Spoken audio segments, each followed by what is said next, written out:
The issue of God in the 21st century is not as much about if or why one believes in God, but in what or how one believes in God, how one applies that belief.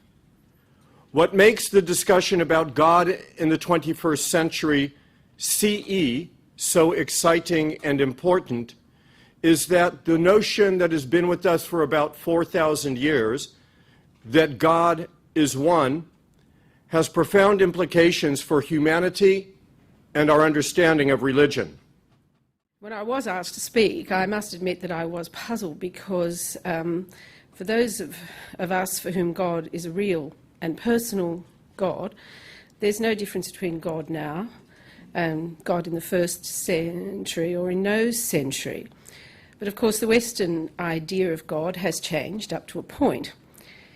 But if you look at God through solely Western eyes, you're looking through a pretty narrow little prism. I can only talk about my own tradition, as neither a philosopher, as I said, nor a theologian, but as a journalist whose shtick is the suburban mum and an ordinary lay person. In the Christian Catholic tradition to which I belong, we see God as a personal God of three: the Father, in whom we all believe; the Son, who is the Redeemer, as the person of Jesus; and the Holy Spirit, very much neglected in the past. But he's recently made something of a comeback. I'll talk about that a bit later on. And we're taught that, of course, the Spirit continues to mysteriously influence the Church. So to really understand the concept of God as a personal God in the 21st century, we must talk about the Church. A Church which, as a 21st century, as a 20th century Catholic thinker, I think it was War, remarked, must be divine because it's so full of nincompoops, and of course sinners like me. Those who say that Christianity and God are dead or dying might on the face of it have a point, because there is of course widespread disillusionment with the established church. And during the last century the idea of God has become vaguer. He's relegated in many people's lives as the mere life force, and secularism encourages a view of religion which would exculpate even its long philosophical tradition from the public domain. There are 10 reasons I don't believe in God, 10 reasons that I'm an atheist. But first, a couple of caveats. I don't actually get up in the morning and affirm after my muesli, I am an atheist. It doesn't cross my mind. And I expect that this is the same for most modern people, whatever the lip service they offer to belief or whatever the semi-pious habits they maintain. It's not a very godly world and doesn't really need to be. Secondly, of the caveats, I am not actually impressed by negative theology, that branch of religious philosophizing that stops us from pointing out the ever-diminishing tracks in the sand of a deity ever more marginalised by evidence and common sense, the kind of theology that tells you that God is ultimately unknowable. It is the ultimate get-out-of-jail card and makes discussion somewhat futile. If God doesn't impinge, what's the point?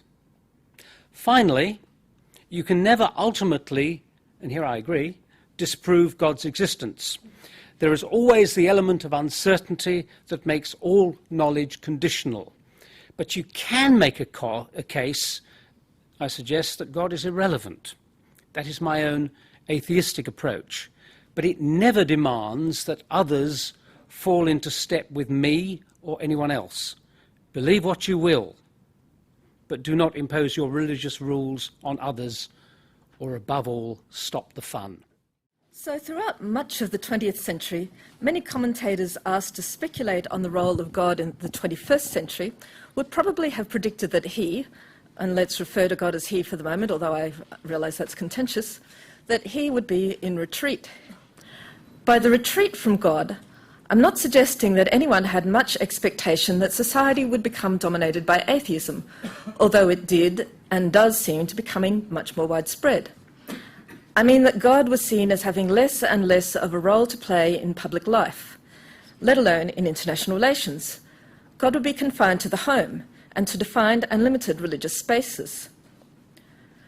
The Iranian Revolution presented a major challenge to the expectation that post-colonial societies would follow a Western model of modernization undertaken within a secular political framework. Thanks to the Ayatollah Khomeini, religion became a factor in international relations once more. And as the century moved on, it became an increasingly visible factor in domestic politics in Europe, North America, and Australia as well, even as tangible religious practices such as regular church-going became far less widespread and religious affiliation became far more fragmented.